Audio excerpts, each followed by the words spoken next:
For the last 9 years, 2nd and 4th graders at Hillside Elementary School have learned about water and have shared their message with the greater community. Here's a look at the Buddy Water Project. We study where water in Needham comes from by visiting the water wells and the water treatment plant in Needham. We also talk a lot about, wow, we use a lot of water. And that's really the jumping off point for another part of our project, which is to look at how water is used around the world and how much water is used in other countries compared to our country. We take what we learn in the classroom and we bring it out into the local community. So we take our learning, what we learned during the whole year, and then we take it out into the local community of Needham, where we teach. We do something called a water stroll, where we go to local restaurants and we sing our water project song.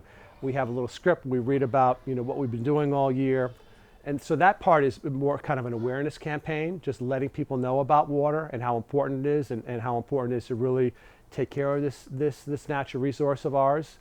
And then the next part of it is we're raising money for UNICEF. So there's an international component as well. So it's classroom to local to global. For the last few years, the UNICEF Fellow has been visiting the classrooms at Hillside for the Buddy Water Project to talk about UNICEF's water initiatives and what we're doing to promote clean water initiatives and sanitation and hygiene throughout the world. So we get to talk to the kids about how many people lack access to clean water and what they can do to help.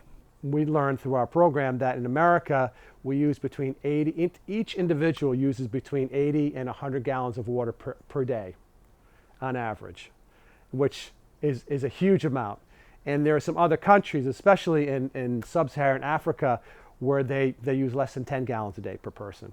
So we see sort of the, we're able to sort of compare the differences in that, and that's kind of a real eye-opener for a lot of the kids. We also want to give them a taste of what it's like to think about how we might be able to help somebody else, and how the power of their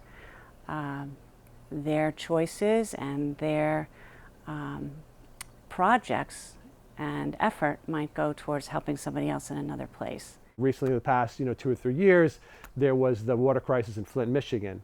So we found a group in Flint, Michigan that that raises money for families there to support them with their what they're doing to support families and children that are affected by the crisis. So we've decided to split our proceeds, half to a global project, UNICEF, and half to a local project, which is in Flint, Michigan.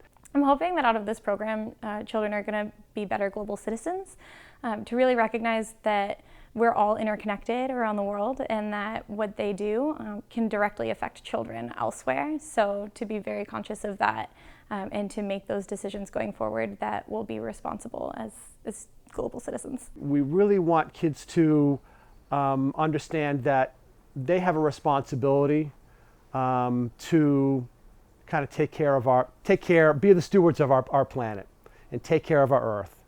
And teaching them that at an early age, hopefully that they'll take that, and then when they get older, they might apply to something else that they feel committed about, whether it's water or whether it's climate change or whatever it is, that they'll take the initiative to decide to do something to make a difference. They are quite young to be doing something like that, but I think they end the year feeling really good about the possibility of their power to change things.